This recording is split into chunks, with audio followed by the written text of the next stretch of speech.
everyone, this is Elizabeth with Scott Leroy Marketing.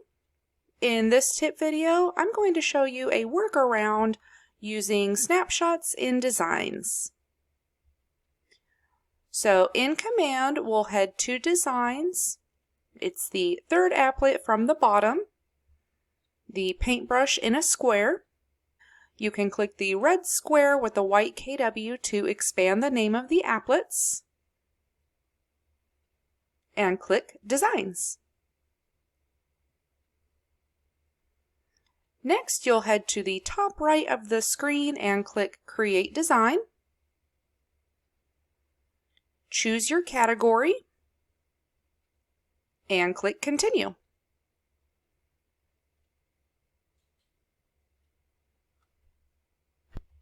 Next, we're going to choose one of the neighborhood snap designs. So I'm going to head over to Listings.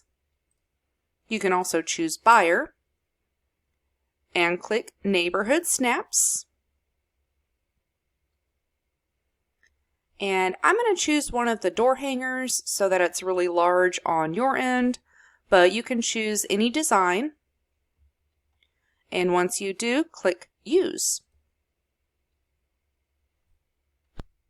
So now that the design is open, I'm going to move my window a little bit, and I'm going to zoom in at the bottom right of the screen and just hit the plus sign until it's big enough for you to see, and then scroll down using the wheel on my mouse. So this section is the neighborhood snap. Now, depending on your neighborhood or zip code, they may not be available for you to use, but you would find them in the KWLS tab on the left, and then the Snapshots tab at the top. And you can either search by neighborhood name or by postal code, and press Enter. And you'll see all of the neighborhoods pop up here.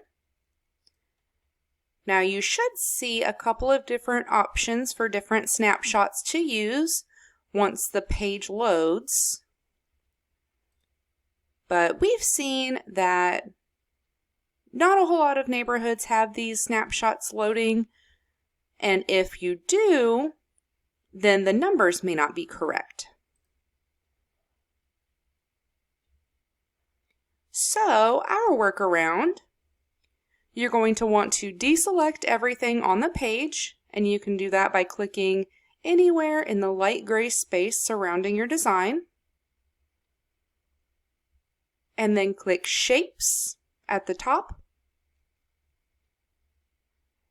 And I like to use the rounded square, but you can really use any of these shapes. And click to select.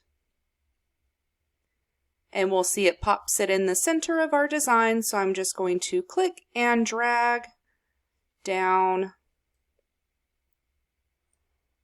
where I need it. And then to resize it, you can hover over any one of these white circles on the sides or corners until your cursor changes to the white arrows. And then you can click and drag down to the size you need. And to move, if you hover over the middle of the shape, you'll see the white arrow crosshairs. You can click and drag to move that.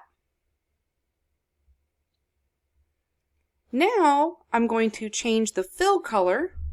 With the shape still selected, you'll see that option up at the top. Click to change, and then you can either choose white here. You can change the hex code to all Fs, or you can click and drag to the very top left corner to choose white. You can even use the little eyedropper too to choose white. But once you have white selected, click Apply. And now you'll see the shape is white, but the outline is still dark. So I'm going to have the shape selected. Click Stroke Color at the top. And again, choose white by any means.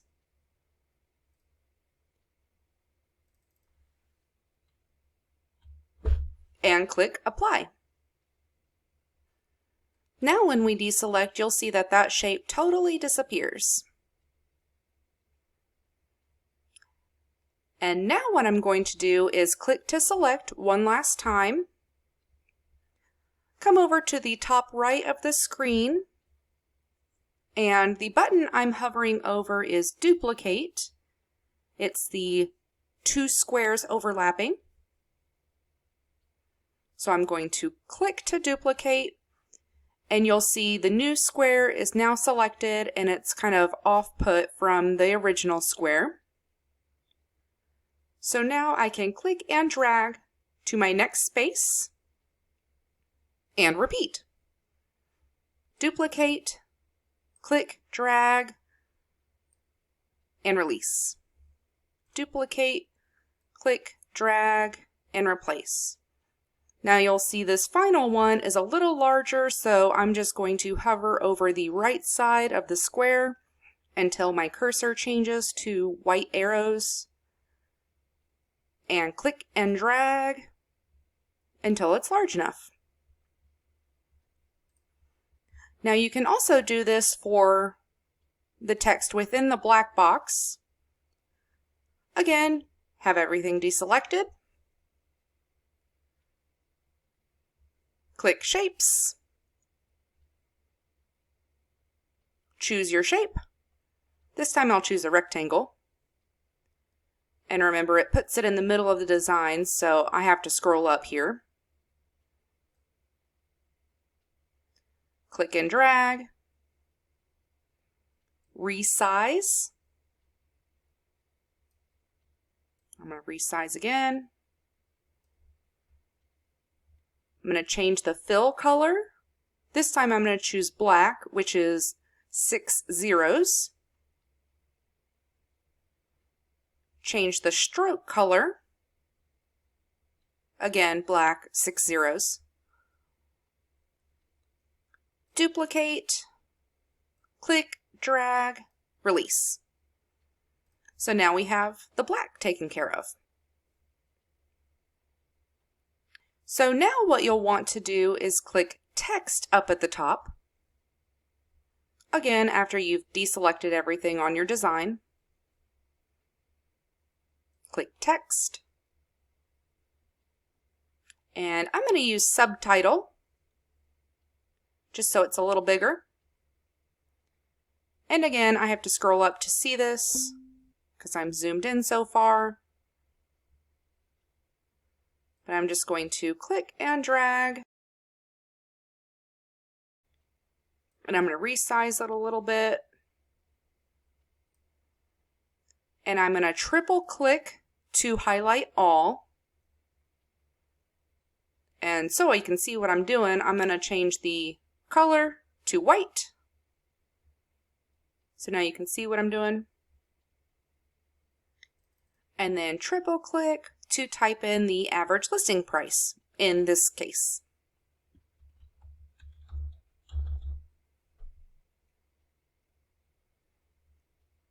Now that I have that text box how I want it, I'm going to duplicate this one so I keep the right font, color, size, etc. Click and drag it down to the next spot. Triple click to highlight all and type in the average sold price.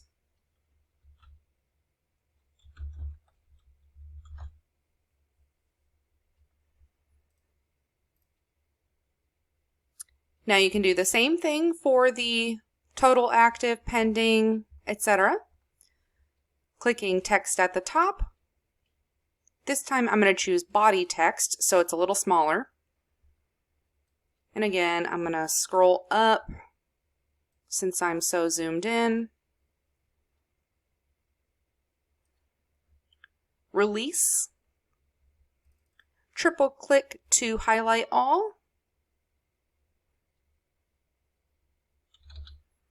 Type in how many active homes there are.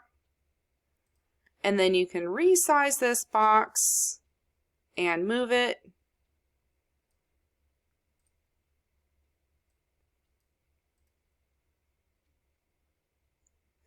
And again, you can click and duplicate.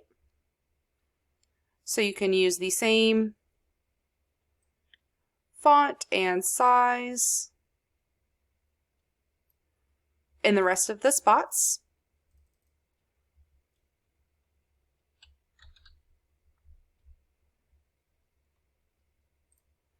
And duplicate. And I'm going to show you once more. So for the last one, this is average listing price per square foot. I'm going to want it a little bit longer. So I'm just going to expand the length here. Triple click. Type.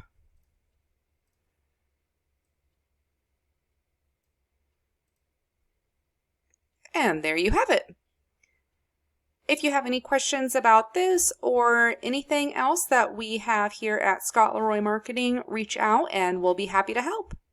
Thanks for watching and have a great day.